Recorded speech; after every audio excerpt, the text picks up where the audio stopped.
We're going to end this chapter with an exercise. In this exercise, we're going to build a class. We'll build this class to keep track of a 2-digit month, a 2-digit day, and a 4-digit year. So begin by opening up a DOS prompt, get to your Java subdirectory, and then create a file for the class. We'll call it date with a capital D. Remember, you have to do that. .java. We'll begin with the standard opening, public class date, opening brace and a closing brace, just to go ahead and get those in there. Then move up to the empty space, indent, and then let's begin by defining our data members. Our first will be month. Then we'll have the day, and notice these are all integers since they are whole numbers, and int year. So that's not too difficult. After we've declared our data members, we can start with the methods of the class, and usually the first methods you create are the constructors. Let's do that. So our first one will be a constructor that allows us to enter a complete date. So we'll type int m, int d, and int y as the parameters for the function.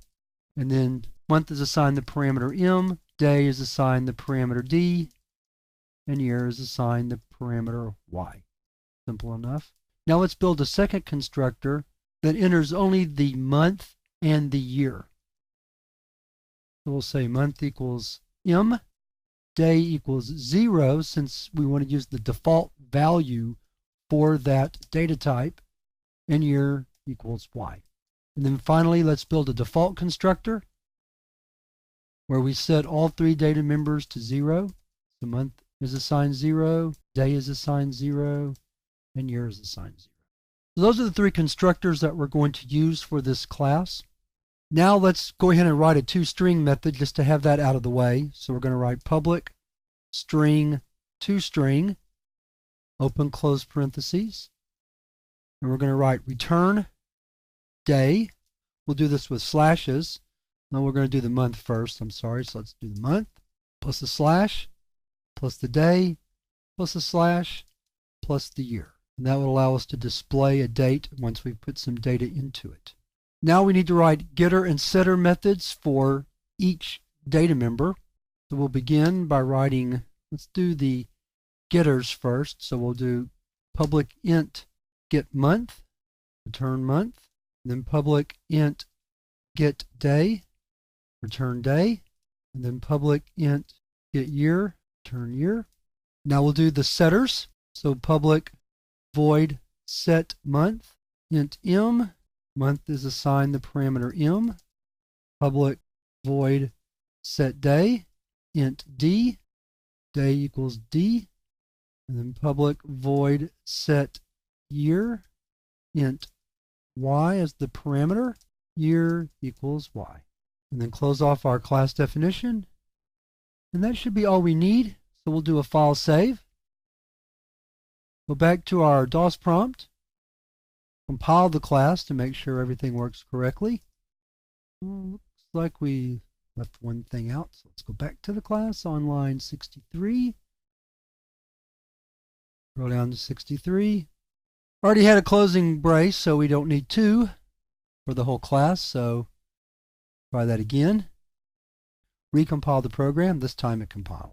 Now we need to build a test program to test our class, so we'll do that. We'll call the class datetest.java, public class datetest, public static void main, string, open close brackets args. So let's create a couple of date objects. We'll say date today equals new date 5/4, 2011. And we'll write date tomorrow equals new date 5/2011. We'll fill that in a moment. Then let's display what we have. System out print line. Today is plus today dot toString. System out print line. Tomorrow is plus tomorrow dot toString. And then let's do a set day on tomorrow. Set day 5. And then we'll copy this out again. I did not provide a set date method. Be that I didn't do that. As I say, I'll leave that as an exercise for the viewer.